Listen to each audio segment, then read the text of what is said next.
Hi friends, welcome to Easy Tips Kitchen. ഇന്ന് നമ്മൾ ഉണ്ടാക്കാൻ പോകുന്നത് ഒരു വൈറ്റ് ഫോറസ്റ്റ് കേക്ക് ആണ്. ഇതിൽ നമ്മൾ ബീറ്ററും ഓവനും എഗ്ഗ് ഒന്നും യൂസ് ചെയ്യാണ്ടാണ് ഈ ഒരു കേക്ക് ഉണ്ടാക്കി എടുക്കുന്നത്.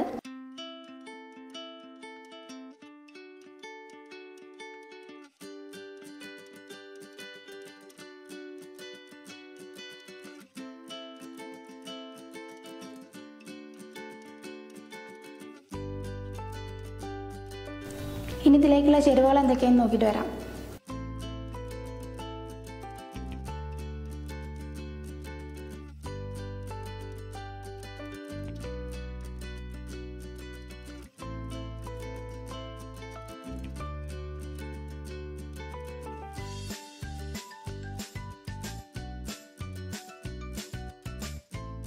ആദ്യം തന്നെ ഡ്രൈ ഇൻഗ്രീഡിയൻസ് പ്രിപ്പയർ ചെയ്യാം. അതിനുവേണ്ടി ഒരു പാത്രത്തിലേക്ക് ഒരു അരിപ്പ് വെച്ച് കൊടുക്കാം. അതിലേക്ക് 1 കപ്പ് മൈദ, 1/4 കപ്പ് പഞ്ചസാര മൊത്തം എടുത്തിട്ടുണ്ടായിരുന്നു. അതിൽ നിന്ന് 1/2 കപ്പ് പഞ്ചസാര അതിലേക്ക് ചേർത്ത് കൊടുക്കാം.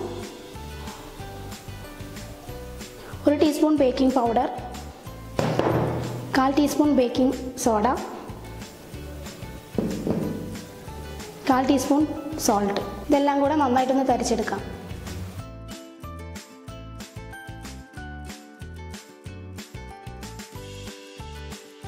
ഒരു സ്പൂൺ വെച്ച് നന്നായിട്ട് മിക്സ് ചെയ്തിട്ട് മാറ്റി വെക്കാം.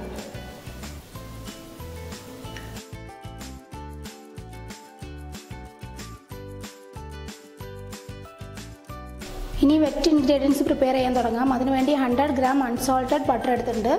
അതൊരു വിസ്ക് ഉപയോഗിച്ച് സോഫ്റ്റൻ ചെയ്ത് കൊടുക്കാം.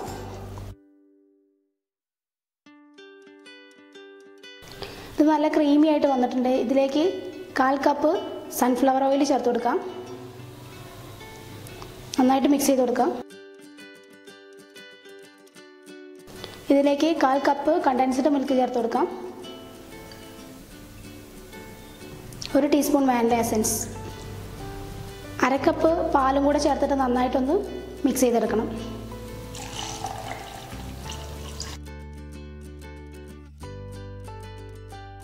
അങ്ങനെ നമ്മുടെ വെറ്റ് ഇൻഗ്രീഡിയൻസ് റെഡി ആയിട്ടുണ്ട്. ഇനി ഇതിലേക്ക് കുറച്ച് ഡ്രൈ ഇൻഗ്രീഡിയൻസ് ചേർത്ത് കൊടുത്തിട്ട് മിക്സ് ചെയ്തെടുക്കാം.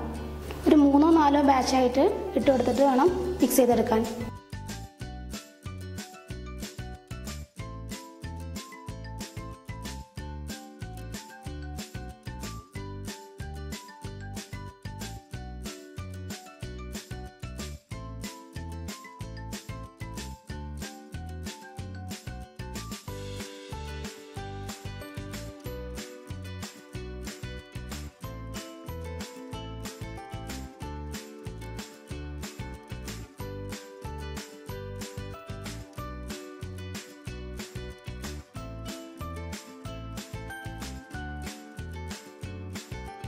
അപ്പോൾ നമ്മുടെ കേക്കിൻ്റെ ബാറ്റർ റെഡി ആയിട്ടുണ്ട്. ഇതങ്ങോട്ട് മാറ്റി വെച്ചിട്ട് നമുക്ക് കേക്കിൻ്റെ ട്രേ പ്രിപ്പയർ ചെയ്യാം.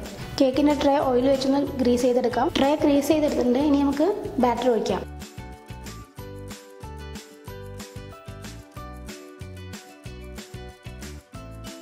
നമുക്ക് ഈ ബാറ്റർ ഒന്ന് ലെവലാക്കി കൊടുക്കാം.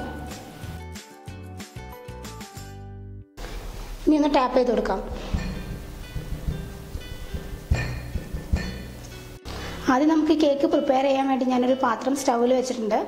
അതിലേക്ക് ഇങ്ങനെ ഒരു റിങ്ങോ അല്ലെങ്കിൽ ടിഫിൻ ബോക്സിൻ്റെ അടപ്പ് എന്തെങ്കിലും വെച്ച് കൊടുക്കുക. സ്റ്റീലിൻ്റെ ആയിരിക്കണം എന്നുള്ളൂ.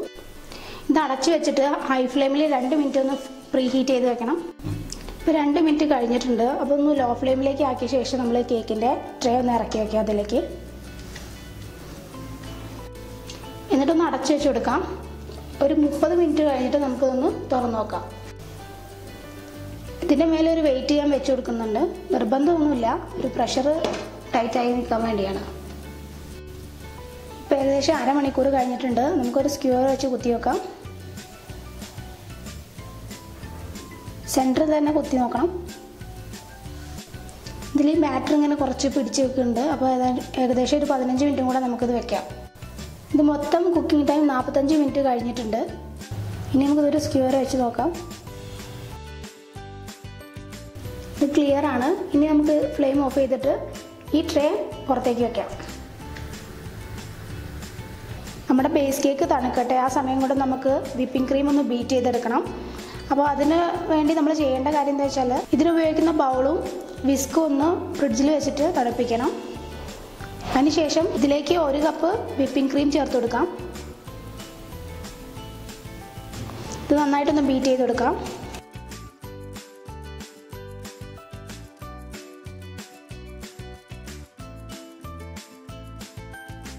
ഇതിലേക്ക് കുറച്ച് പഞ്ചസാര ചേർത്ത് കൊടുത്തിട്ട് ബീറ്റ് ചെയ്തുകൊണ്ടിരിക്കാം. കേക്ക് നന്നായിട്ട് തണുത്തിട്ടുണ്ട്. നമുക്ക് വേറൊരു പാത്രത്തിലേക്ക് മാറ്റാം. ഇനി നമുക്ക് ഈ കേക്ക് 3 ലെയറായിട്ട് മുറിച്ചെടുക്കാം.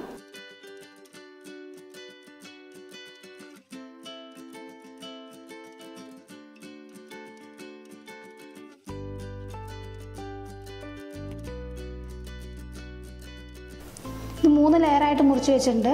നമ്മുടെ കേക്ക് നല്ല സോഫ്റ്റാണ്, അപ്പം ഹാൻഡിൽ ചെയ്യുമ്പോൾ ശ്രദ്ധിക്കണം. ഞാൻ സാധാരണ കത്തി വെച്ചിട്ടാണ് ഇത് മുറിച്ചെടുത്തിട്ടുള്ളത്. ഇനി കേക്ക് ഡെക്കറേറ്റ് ചെയ്ത് തുടങ്ങാം. അതിനുവേണ്ടി ഒരു ടേൺ ടേബിളിലേക്ക് ഞാൻ കുറച്ച് ക്രീം ചേർത്ത് കൊടുക്കുകയാണ്. ഇതിപ്പോൾ എങ്ങനെ ചെയ്യുന്നത് എന്താണെന്ന് എല്ലാവർക്കും അറിയാമല്ലോ. അത് കേക്ക് തെന്നി പോകാണ്ടിരിക്കാൻ വേണ്ടിയാണ്. ഇനി ഇതിൻ്റെ മേലേക്ക് നമുക്ക് വെച്ച് കൊടുക്കാം. ഇനി ഇതിലേക്ക് കുറച്ച് ഷുഗർ സിറപ്പ് ചേർത്ത് കൊടുക്കാം. നന്നായിട്ട് ചേർത്ത് കൊടുക്കണം, നന്നായിട്ട് വെറ്റാവണം, അല്ലാന്നുണ്ടെങ്കിൽ നമ്മുടെ കേക്ക് നല്ല ഡ്രൈ ആയിട്ടിരിക്കും. ഇനി ക്രീം ചേർത്ത് കൊടുക്കാം.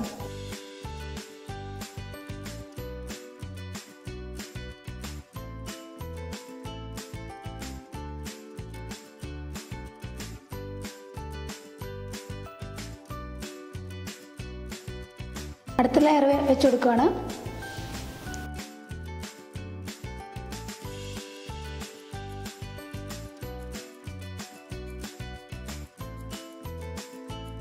മൊത്തത്തിൽ ക്രീം ഒന്ന് സ്പ്രെഡാക്കി കൊടുത്തിട്ടുണ്ട്.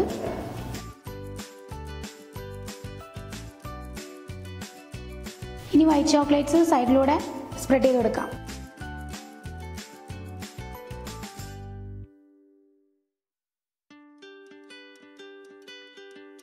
ബാക്കിയുള്ള ക്രീം ഞാനൊരു പൈപ്പിംഗ് ബാഗിലേക്ക് മാറ്റിയിട്ടുണ്ട്. അതിലൊരു സ്റ്റാർ നോസിലാണ് ഞാൻ വെച്ചിട്ടുള്ളത്. ഇനി നമുക്ക് കുറച്ച് പൂക്കൾ വരച്ചു കൊടുക്കാം. നിങ്ങൾ ഡെക്കറേഷൻസൊക്കെ നിങ്ങൾക്ക് ഇഷ്ടമുള്ള അനുസരിച്ച് ചെയ്യാം.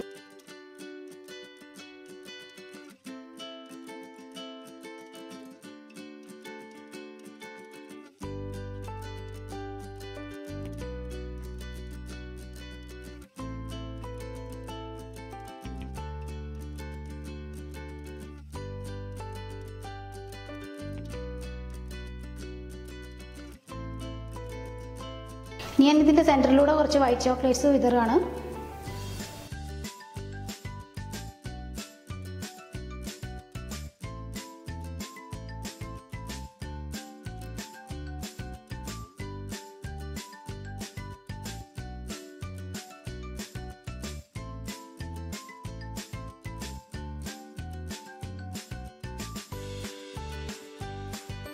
നമ്മുടെ കേക്ക് റെഡി ആയിട്ടുണ്ട്.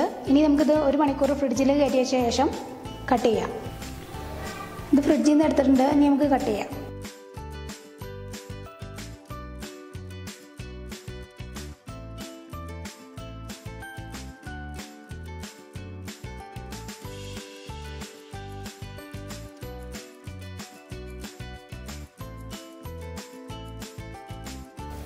ഇന്നത്തെ വീഡിയോ എല്ലാവർക്കും ഇഷ്ടമായെന്ന് വിചാരിക്കുന്നു. ഇഷ്ടപ്പെട്ടിട്ടുണ്ടെങ്കിൽ ലൈക്ക് ചെയ്യുക, ഷെയർ ചെയ്യുക. പിന്നെ എന്നും പറയുന്ന പോലെ സബ്സ്ക്രൈബ് ചെയ്യാത്തവരുണ്ടെങ്കിൽ ചെയ്യുക. Thanks for watching easy tips kitchen.